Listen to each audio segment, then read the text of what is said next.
You know, you can really blame some of the Rush Limbaughs and the talk show hosts who are fomenting this terror. Well, that was Bill Clinton. Clinton made that statement.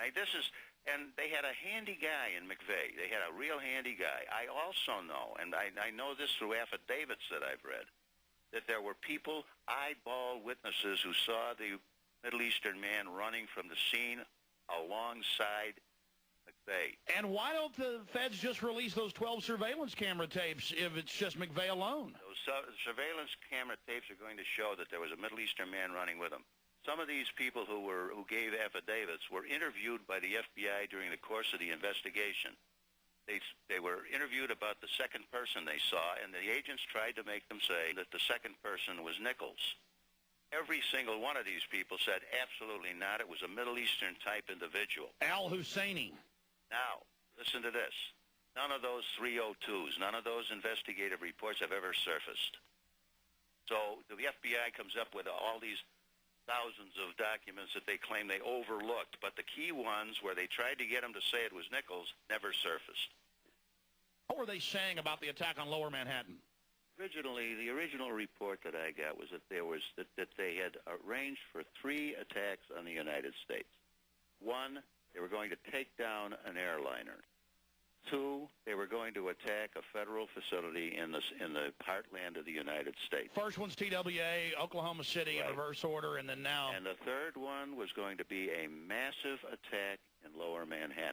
The original plan was a suitcase tactical nuclear weapon. The people that I was talking to were very, very, very credible people. And, Okay, here's the bottom line question. You're getting intel, attack on Lower Manhattan, third big attack. What did you say? I mean, who did you talk to? I mean, we know you tried to get to the Attorney General and I tried others. to get to the Attorney General. My first move was to go through some of the people I knew in Congress to see if I could, somehow, because I was working on a two-front. It was really a two-front war. On the one hand, I wanted to get someone to listen to Jana about Oklahoma City, but and what was coming up, what may be coming up.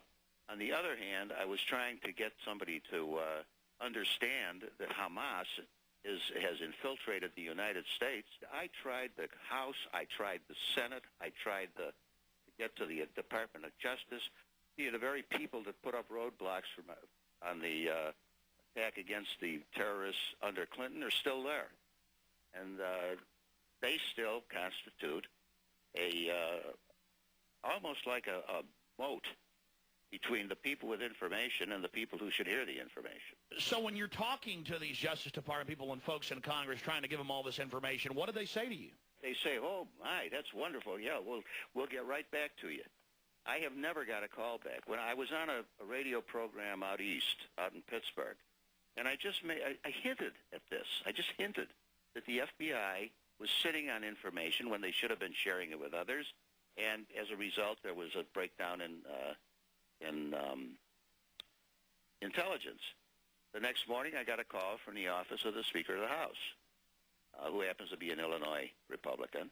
Hastert, right. And they said, we understand. They hadn't heard the show, but they said, we understand you've got some information, et cetera, et cetera. I said, yes, I do. I would really like to share it with somebody. I have at least 2 and maybe 3 witnesses that should be subpoenaed to come out there and testify in executive session and tell you what I was talking about. Okay, we'll get back to you. That never heard again. A couple of days later, I got a call from the Senate Intelligence Committee. We hear that you've got information, et cetera, et cetera. Yes, I have information, and I'd be perfectly willing to bring it out to you, or I'd be perfectly willing to have my witnesses go in there and testify, but they have to be subpoenaed. Okay, we'll get back to you. That was last week. I still haven't heard a word. I talk to people like you who are in the media, people who are really well aware of what's going on, and they cannot believe that this can happen. Strangely enough, the one people that I haven't heard from is the FBI intelligence people. Of course, if I did hear from them, I wouldn't talk to them anyhow, because they're totally incompetent. They got their funding tripled after the first... Sure, boy, that's great. They can all get a raise, and they can all sit around and tell everybody, that their informants tell them this and informants tell them that. I'm still trying. And I'm still trying to get somebody to listen to me out there and listen to my witnesses, and to at least take the material. You know, Dana Davis had the same stuff she showed me. She walked into the FBI in Oklahoma City shortly after the bombing and said, "Here, I have all this material. It may be of some assistance to you." And they said, "We don't want it." They refused to even take it. Just like Sudan trying to give us the names of Al-Qaeda and arrest Bin Laden. Exactly. And they said, we don't want to do that. Well, then I think you're an investigator. You're a prosecutor, Mr. Schippers. You prosecuted the President of the United States, successfully got the indictment, but not... prosecuted the outfit here in Chicago for 5 years. So, you know, you can see the motive. I see more intelligence funding. I see the cashless society with the biometrics. I see an expanded UN. I see NATO planes patrolling our skies. Right. UN General McKenzie on Nightline the 19th, a week after the attack, 8 days after the attack, saying we need UN troops on our borders. I see global government being empowered and a takeover of the Middle East and Central Asia by the West. I mean, I see great dividends for them by allowing this to happen. So I hope to God you're wrong. I do. But and I can't fight with you or argue with you on it because it does seem to be heading that way. For trying to protect their country, the heroes get crucified. The heroes get crucified, and the bureaucrats sit out there and tell each other what a great job they're doing until another city blows up. And then they say, we need more tools. They have all the tools in the world.